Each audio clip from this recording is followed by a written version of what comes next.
Welcome to the show, guys. Got a big episode. We're talking about 5 fantasy football breakouts for 2022. You may want to target on your rosters. Some early discussion here. As you know, guys, we do not let up here on the pedal. Fantasy football year long, right here at the Fantasy Football Counselor podcast.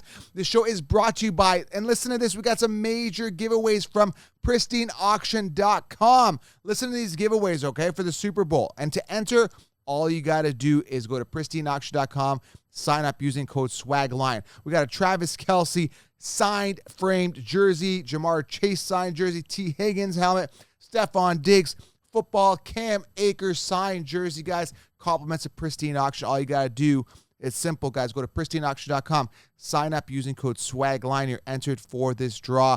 Big Super Bowl giveaways, all right, guys? So at pristineauction.com, SWAGLION. Now, let's dive into this show. We're talking 5 breakouts for fantasy football 2022. Let's get into it.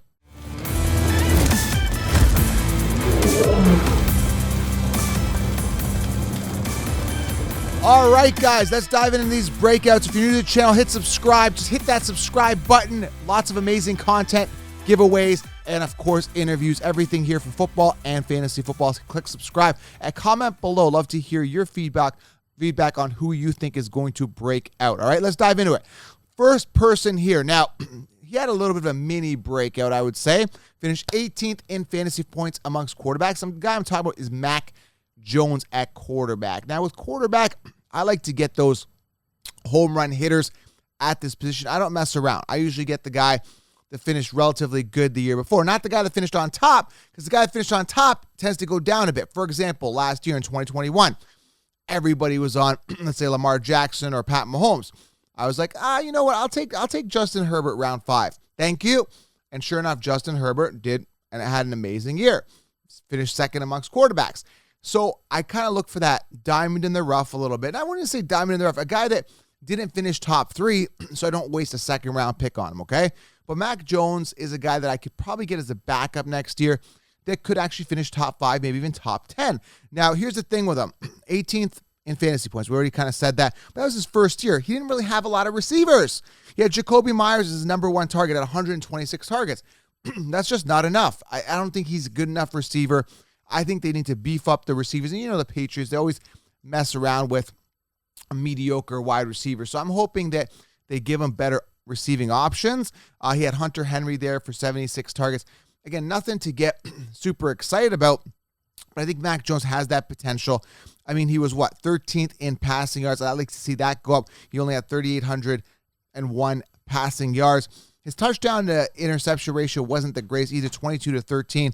Hopefully that gets up. And his 67.8 completion percentage, that's pretty average. So, again, I see the upside here. I see the talent. I see the youth.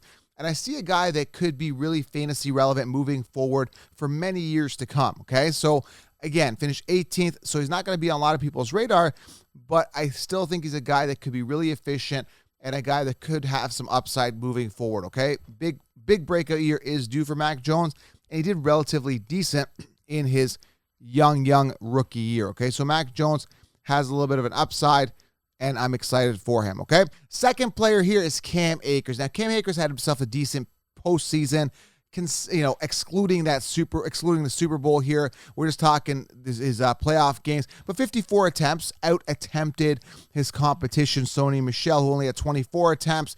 Now, with Cam Akers, he's only played like 14 games in 2 seasons. He constantly gets hurt, but he was a second-round pick.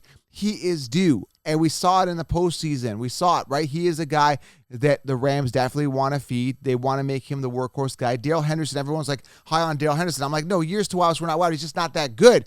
And the reason I saw that with Henderson is because they wouldn't have drafted Cam Akers to overlap Henderson. They don't believe in him, right? But Cam Akers could be the guy. So, again, Henderson would have been a guy. He would have been the guy, but they wouldn't have drafted Cam Akers in the second round couple years ago. So they believe in him. He is due.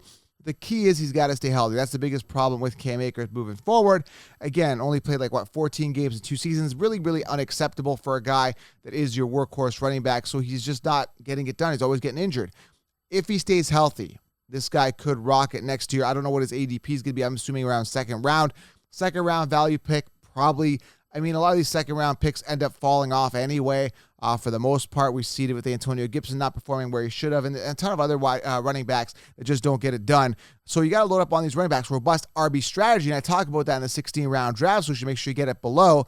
But Cam Akers is a guy that could potentially break out. But again, he's just got to stay healthy. He's got to finish. He's got to play. He's got to be on the field. If he's on the field, he should get that volume. The Rams like him. Again, that second-round pick investment a couple years ago. They like to get a nice return on that moving forward, okay? Coming at number 3 here, you're going to hear me talk a lot about him. Now, he had a mini breakout. He did okay. 203 attempts, 903 yards, only 4 touchdowns. But Javonte Williams is a guy that I think this year could really rock it, could really dominate, finish 17th amongst running backs because Melvin Gordon had 203 attempts, 8 rushing touchdowns himself.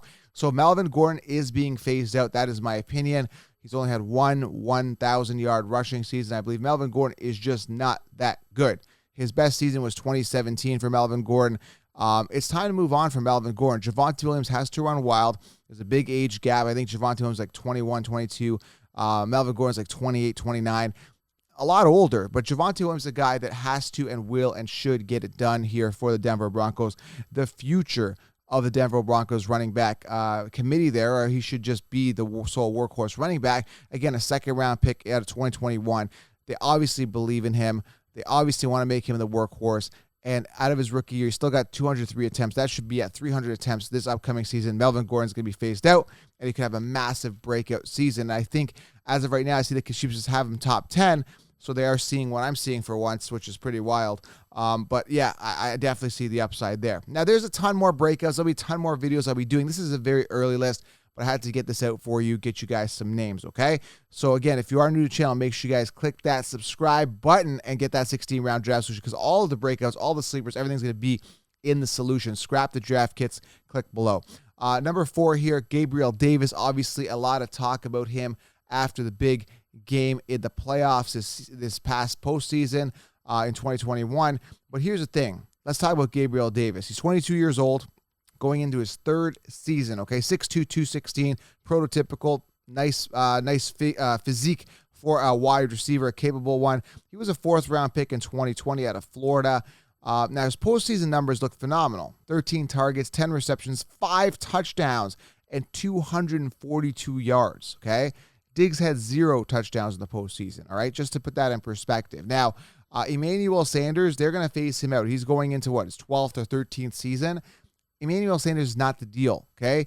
It's going to be Gabriel Davis' show. Now, Diggs, he's still good. I still think he's the one. But Gabriel Davis has shown some upside. He's shown that he is Josh Allen's target, and he's shown that he's fully capable and he's an elite receiver. And we saw that in the postseason. He didn't really get it done during the season. He only got 63 targets, 35 receptions for 549 yards during the season. Nothing to get excited about.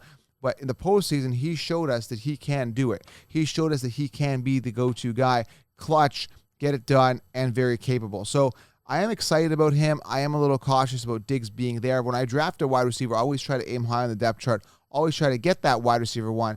But I still think the way that Josh Allen throws, now let's take a look quickly at Josh Allen.